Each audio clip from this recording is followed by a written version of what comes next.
Hey guys, Danica Ferrante here from mybeautyscraps.com.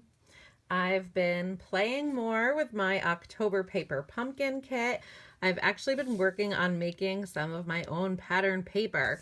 So in my last video, I showed you how to create this card, and I actually made another one since then. And instead of using the piece that I cut off to create a smaller shaker area, I decided to use that piece as a stencil.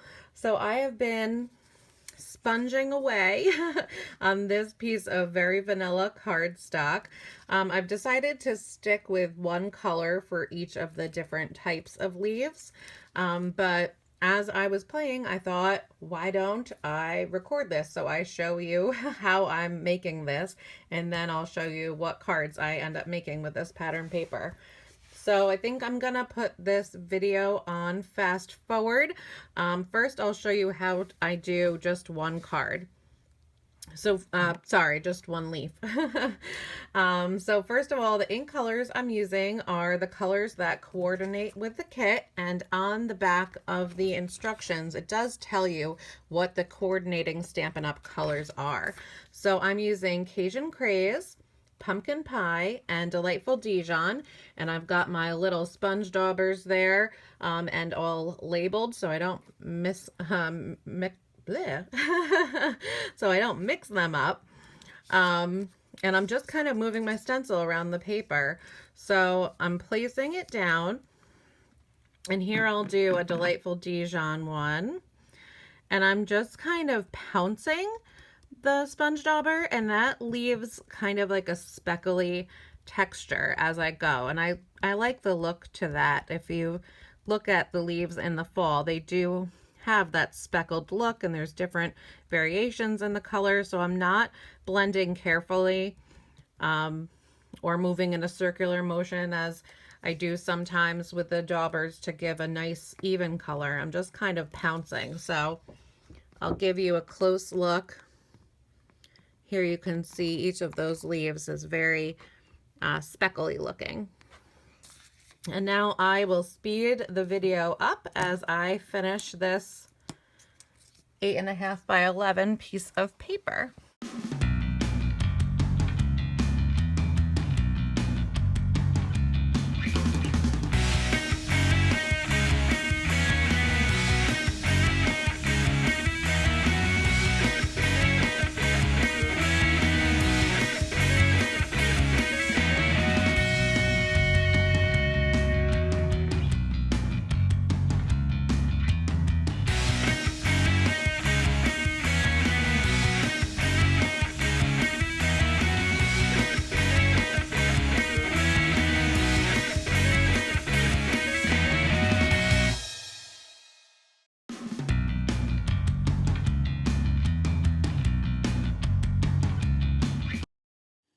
So here's a closer look at how all of the stenciling turned out. I really love how it looks. I thought it still needed something else, so I decided to put it away and sleep on it, and in just a second you'll see what I did. So I started to get a little bit carried away creating the speckles on my stenciled paper here. Before I went too much further, I wanted to show you how I did it. I'm using some of our Stampin' Up! Markers and also our Gold Wink of Stella brush pen. So to make the gold speckles, I squeeze my pen so I've got lots of that gold liquid right there, right up at the tip, and then I tap it around against the cap, and then I get lots of fun speckles. The technique's a little different using the Stampin' Up! Markers. I already did some Cajun Craze and some Delightful Dijon as well as some chocolate chip. So let's add a little pumpkin pie in there too. I take the brush tip of the marker and I fling it against the cap. And that creates that speckled pattern. It is a little hard on your brush tip, so if you do it a lot with your markers, it can I guess, damage that tip. So you do want to be a little bit careful, or maybe have markers designated just for this technique. But here you can see how cool it is. All of those little speckles of all different colors. And hopefully, it's so hard to see the shine on video, but there I think you can see that great sparkle you get from the gold Wink of Stella. It's really cool looking. So I'm very excited to chop this up, but I am going to let it dry so I don't smear any of those speckles. And then I'm going to chop this up and make some cards, so stay tuned. All right, so now everything's all dry, and I must admit I did not really have an idea of how I was going to use my pattern paper when I started. I love how it turned out.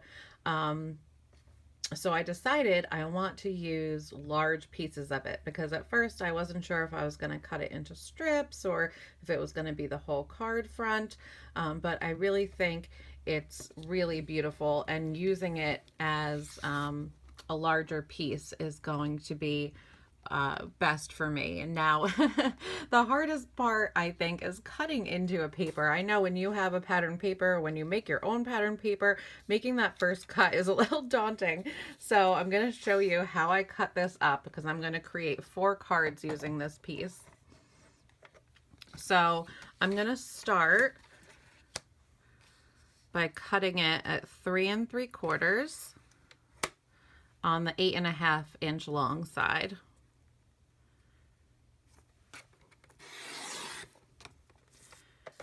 And then I'm going to cut another strip at 3 3/4.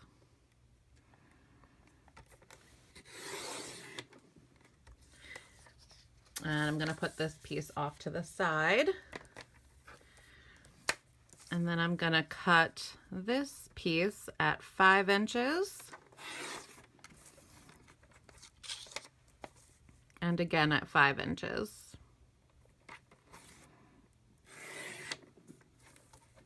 And then put this little piece off to the side. I'm going to do the same thing with this strip. 5 inches.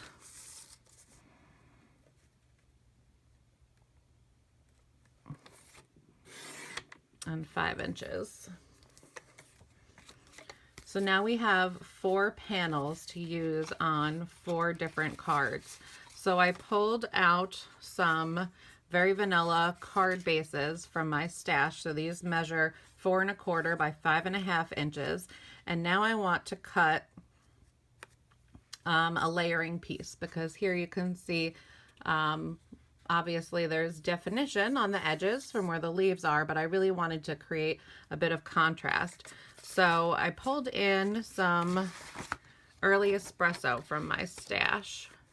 So this one I'm going to cut at 4 inches. So again, starting on the 8.5 inch side.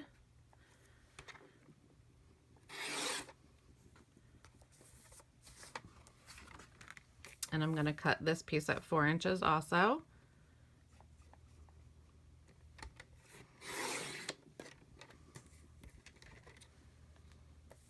And then I'm going to cut this at 5 1/4.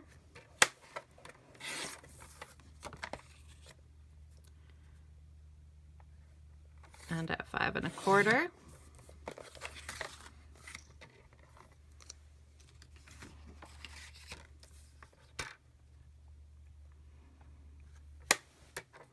And 5 1/4.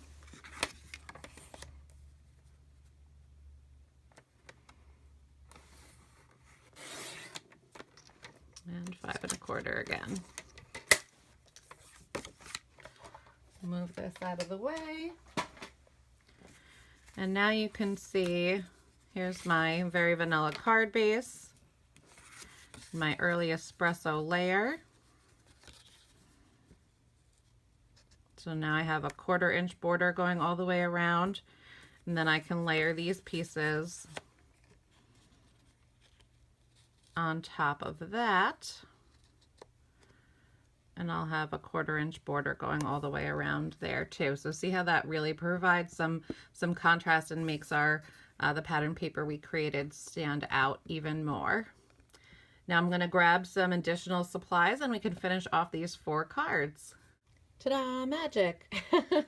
Just kidding. So I didn't want to mess around on video. I played around a little bit off camera to create this card, but I am going to show you how we made it with the other 3 pieces. So I got started by just putting together my layers. So here we have the pieces that we cut up from the pattern paper that we made. You can just adhere that down onto the early espresso piece. And then you can adhere that down to your very vanilla card base.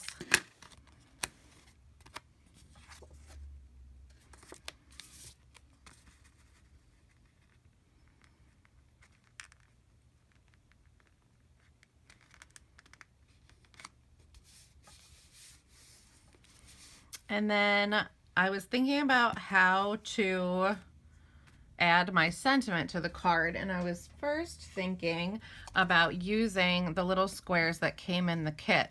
So I cut up some little squares of early espresso to layer them onto, but I didn't feel like there was enough contrast. So then I went and I cut up some little very vanilla squares that measured the same size as the squares we got in the kit. So that's why my measurements are a little funny. I know everyone doesn't love dealing in 1/8 and 1/16 of an inch, but the squares that we got in the kit measure 1 5/8 square. So I cut this piece to measure 1 7/8 of an inch square. But then when I decided not to use this piece to begin with, I had to cut these down to the same inches. So that's why my measurements are a little funny. You can always round up. You can just make your early espresso piece 2 inches square and this 1 3/4 inches square. If you don't like messing around with those little numbers, it'll still be just as cute. So how I created the sentiment here was I went back to my little stencil that I used for the papers, and I just lined that leaf up in the center, and I brought in my Delightful Dijon ink pad again and my little sponge dauber dedicated to Delightful Dijon. This is why it's handy to label your sponge daubers, because you will reach for them over and over again. And then I just went in and sponged that little leaf onto the very vanilla piece that I cut.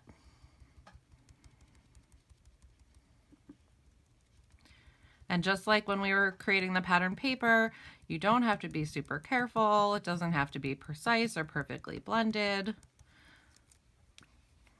That's how I like it. But of course you can do whatever you like.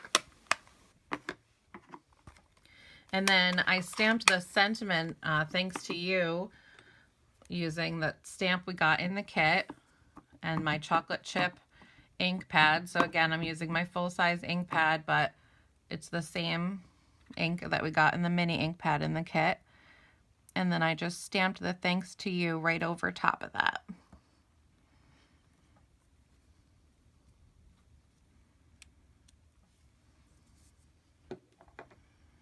And I was on the fence about whether I should add the speckles to this piece or not, but I decided not to, just because that's where the sentiment is. I decided to keep it a little cleaner and simple. I was afraid I was going to get a big blob of ink somewhere and then you couldn't read what the, what the sentiment said. Plus, I think having that clean background makes it more of a focal point. It does make it stand out a little more among all of those speckled leaves on the card. So then when I placed it down there, I was like, it still needs a little something. I was looking through my ribbons, thinking about maybe adding baker's twine. We did get that green baker's twine in the kit, but then I remembered I had this burlap ribbon left over from, I think it was August paper pumpkin kit. I still had some left. And this is also available in our annual catalog online in my Stampin' Up store. I really love this ribbon. So I just kind of eyeballed it on the card about how much I'd want, and I cut it at an angle. That looks good. And I just used some snails to lay it down. You could also use liquid glue or glue dots, but snail is just quick and easy. I use that most of the time. And then try to lay it down mostly flat. And then since it is a little bit dimensional, that burlap ribbon, I decided to use some Stampin' Dimensionals behind the sentiment piece. So I'm just adding one to the top and one to the bottom. So it's not going to go on top of the ribbon. It's going to go above it and below it. You could use liquid glue right over the ribbon for this too. But who wants to wait for glue to dry? Everyone has their own favorite adhesive. And that's it. How cute did that turn out? I'm definitely gonna create the other two cards the same way. I won't do that on video, so this isn't super long. But those are some really quick, easy, alternate ideas of ways to use your kit. And this really just uses some cardstock from your stash and a little piece of ribbon. You could use really whatever you guys have on hand, but this is just using this piece of the kit as a stencil and the stamp set. So even after you've used all the paper materials from your kit, you can create lots of these cards using very minimal materials from your stash. I just love to stretch my paper pumpkin kits. I hope you guys enjoyed this idea. If you're considering joining Paper Pumpkin and you have any questions, please contact me. I'll leave a link in the description box below.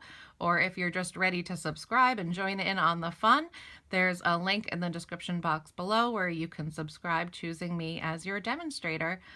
Thank you so much for those of you who have already subscribed with me. You'll be getting some thank you cards in the mail soon, and I'll talk to you in my next video. Thanks, guys. Bye.